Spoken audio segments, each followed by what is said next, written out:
the three people accused of being behind the burglary at President Cyril Ramaphosa's Phala Phala farm in February 2020 are back in the Bela-Bela Magistrate's Court in Limpopo today.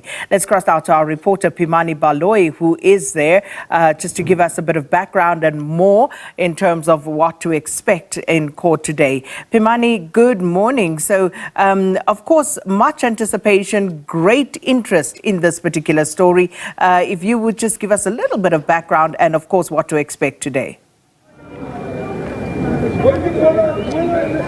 Good morning, Sakina, and good morning to our viewers. Today, the main issue is that we expect judgment in terms of the bail application of two of the accused, the two Joseph siblings, Floriana and Dilinasho Joseph, who are accused on this matter. They've applied for bail last week, and today we expect the magistrate to give her ruling. But what we do know from that bail application is that the state did not oppose that bail application, stating that both of the accused have been very helpful. They've been cooperating with the investigation, stating that even Mr. Dilinasho, he was not even in the province. He works as a cash in transit driver in the Eastern Cape. As soon as he heard that he was wanted on this matter, he drove back to Limpopo and handed himself over to police. But one of the other interesting elements that we had in this bail application is that both state that they are South African nationals who've never left South Africa, who have passports that they've handed over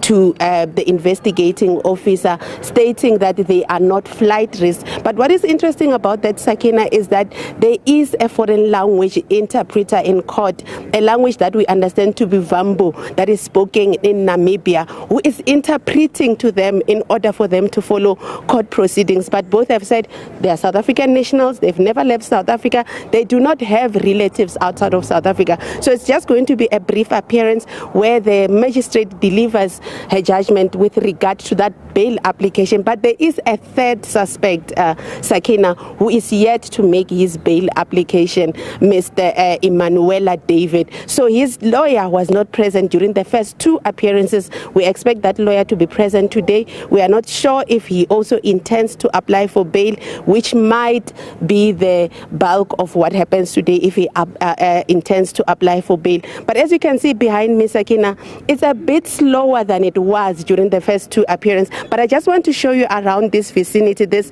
precinct. Police have cordoned off this area to prevent vehicles from passing through. You can understand, police are saying this is a high risk court appearance where there's a large contingency of police officers. They've been here even during the first two appearances, making sure that, number one, the accused do not escape from police custody, but further that, the court officials that are working on this case are safe at all times, securing that even the media personnel that we've seen in that court building are also safe at all times. But at this point, Sakina, it's starting slowly. We haven't seen any of our other colleagues from the other media houses in court yet, but it's still an hour away from proceedings starting. And we expect that maybe like we did in the past two appearances, there will be a high presence of media personnel who just want to keep South Africa updated on these developments.